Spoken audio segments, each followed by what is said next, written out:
Hello everyone, जय श्री राम। तो आज का हमारा लेक्चर है de Broglie explanation of Bohr quantization condition, जो कि एटम का 7th लेक्चर है। ठीक है, और इसके बाद हम नेक्स्ट वीडियो के अंदर प्रीवियस ईयर के न्यूमेरिकल्स देखेंगे जो एटम से रिलेटेड होंगे। ठीक है, स्टार्ट करें। तो देखो, यहाँ पे डी ब्रोगली एक्सप्लेनेशन है बोहर के क्वांटाइजेशन रूल की। देखो, नील बोहर सर ने अपना मॉडल दिया 1912 या 1913 तक। ठीक है, 1912 में अपना मॉडल दिया था। 1912 में लिख लो, 1912 में अपना मॉडल दिया और उन्होंने कहा कि जो इलेक्ट्रॉन्स होते हैं वो न्यूक्लियस के अराउंड में रिवॉल्व करते हैं। ये हो गया फर्स्ट ऑर्बिट, जैसे ये हो गया सेकंड ऑर्बिट, यहाँ पे इलेक्ट्रॉन रिवॉल्व कर रहे। अब क्वेश्चन उस टाइम पे ये राइज हुआ था कि इलेक्ट्रॉन ऐसे बीच में क्यों नहीं रिवॉल्व कर रहे, यहाँ क्यों नहीं रिवॉल्व कर रहे, n इज इक्वल टू यहाँ से n इज इक्वल टू यहाँ पे क्यों गए हैं। मीन्स जैसे बोहर सर ने कहा था कि जो इलेक्ट्रॉन रिवॉल्व करते हैं डिस्क्रीट, इन्होंने एक वर्ड यूज किया था कि discrete, non radiating fixed orbit, इनके अंदर इलेक्ट्रॉन रिवॉल्व करते हैं। ठीक है, तो उस टाइम का क्वेश्चन यही था कि ये जो रेड लाइन बनी हुई है यहाँ पे इलेक्ट्रॉन क्यों नहीं रिवॉल्व कर रहे। तो इसका आंसर किसने दिया था, डी ब्रोगली सर ने दिया था। कब, 1923 के अंदर। 1923 के अंदर इन्होंने इस क्वेश्चन का आंसर दिया था, जो बोहर सर के पास नहीं थी एक्सप्लेनेशन। क्लियर हुआ? ठीक है, तो यहाँ पे किस तरह से उन्होंने एक्सप्लेन किया था इस पूरे पोस्टुलेट को। मींस हम ये बोलना चाहते हैं कि जो डी ब्रोगली सर है वो अपना कॉन्सेप्ट यूज करके, और जो ये इनका ये वाला कॉन्सेप्ट था, second concept mvr is equal to nh divide by 2 पाई।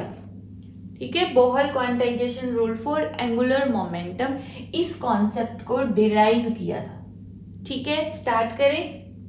हो गया क्लियर कि क्या प्रॉब्लम थी, मींस रीजन क्या था कि इन दोनों ने मिलके एक कंडीशन मतलब एक क्वांटाइजेशन रूल को वेरीफाई किया था। वेरीफाई किया लगा लो, या फिर उसको एक्सपेरिमेंटली एक्सप्लेन किया था।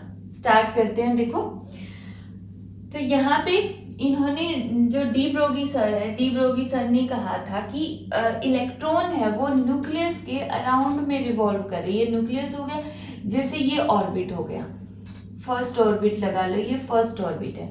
यहाँ पे इलेक्ट्रॉन रिवॉल्व कर रहे कुछ इस तरह से।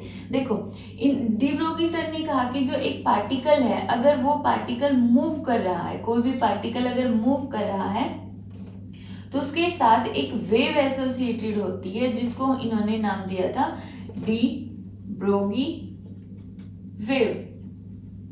ठीक है, उसके साथ एक वेव एसोसिएटेड होगी। वेव एसोसिएटेड मींस इसके साथ इस तरह से वेवलेंथ्स होगी।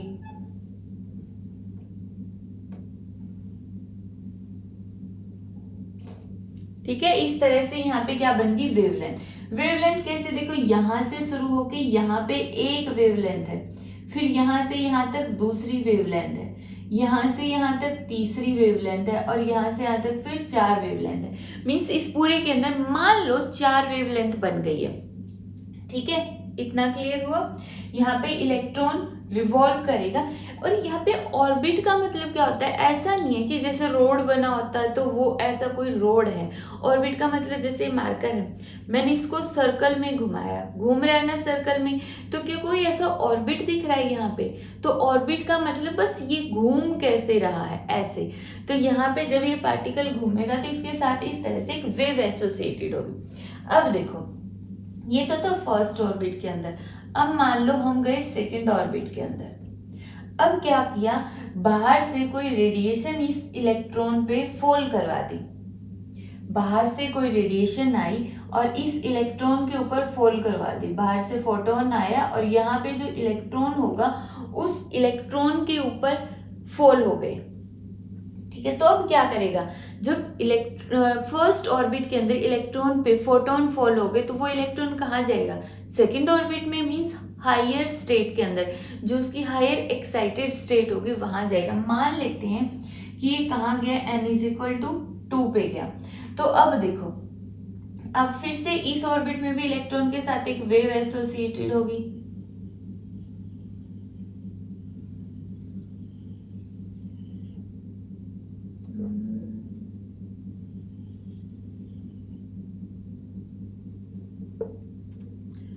इसको थोड़ा ये बना लेना। देखो इसके साथ कितनी वेव एसोसिएटेड हो गई, एक, यहां से यहां तक 2, यहां से यहां तक 3, इसके साथ यहाँ पे ये 4, और यहां से यहां तक 5, और यहां से यहां तक 6। मान लेते हैं इसके साथ यहाँ पे 6 वेवलेंथ एसोसिएटेड है सेकेंड ऑर्बिट के साथ। तो अब क्वेश्चन यही है कि इलेक्ट्रॉन यहां से यहां क्यों गया है, इधर बीच में कोई ऑर्बिट है वहां क्यों नहीं गया है। ठीक है, ठीक है, ये क्वेश्चन है कि ये बीच में क्यों नहीं जंप किया, इसे ऑर्बिट में क्यों जंप किया। तो अब इसकी एक्सप्लेनेशन नील बोहर सर, इसने डी ब्रोगली सर ने दी थी। इन्होंने कहा था कि जब इलेक्ट्रॉन फर्स्ट ऑर्बिट में या सेकंड ऑर्बिट में रिवॉल्व करता है तो उसके साथ एक वेव जुड़ी होती है, जिस वेव का नाम होगा स्टैंडिंग वेव। मीन्स एक तरह से यहाँ पे स्टैंडिंग वेव्स बनती है at resonance condition, at resonance condition.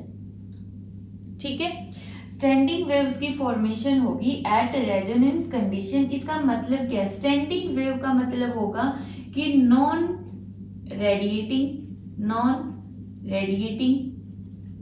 Waves. ठीक है, तो नॉन रेडिएटिंग वेव मींस जब इलेक्ट्रॉन ऑर्बिट के अंदर रिवॉल्व कर रहा होगा और उसके साथ एक वेव एसोसिएटेड होगी तो उसकी एनर्जी फिक्स होगी। ऐसा नहीं है कि इलेक्ट्रॉन रिवॉल्व कर रहा है और वो अपनी एनर्जी को साथ के साथ रेडिएट कर रहा है, जैसे कि रदरफोर्ड सर ने कहा था। ठीक है, तो उनके अकॉर्डिंग जो कहा था वो यहाँ पे क्या हो गया, नेग्लेक्ट कर दिया, उसको गलत बता दिया था कि जो इलेक्ट्रॉन है वो नॉन रेडिएटिंग ऑर्बिट के अंदर रिवॉल्व करता है, तो नॉन रेडिएटिंग वेव होगी उसकी, जिसका इन्होंने नाम दिया standing wave.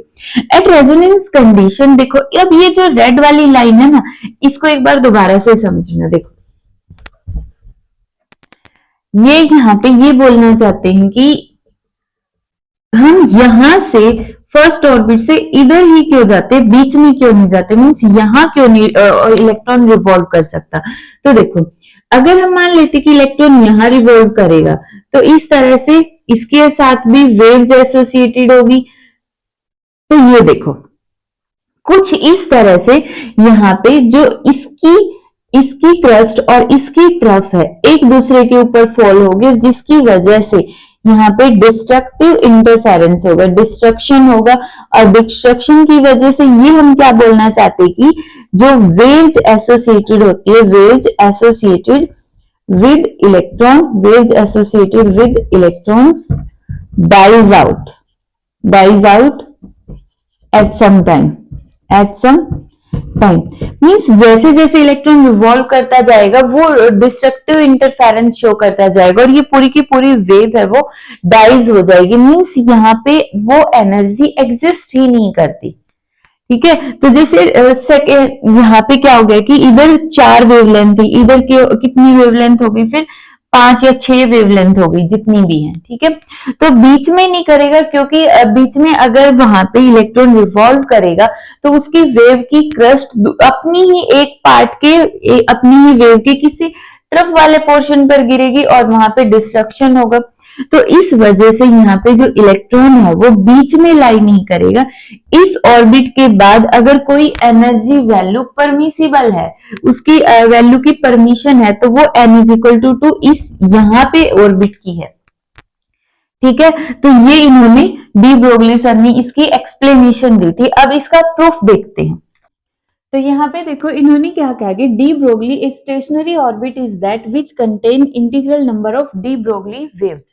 Means de Broglie sir ने कहा कि जो एक स्टेशनरी ऑर्बिट है, तो स्टेशनरी ऑर्बिट, जो कि बोहर ने कहा था कि स्टेशनरी ऑर्बिट में इलेक्ट्रॉन रिवॉल्व करता है, तो डी ब्रोगली ने कहा कि स्टेशनरी ऑर्बिट का मतलब पता है क्या होता है, उसका मतलब है कि जिसके अंदर integral number of de Broglie waves होंगे, integral number of de Broglie wave.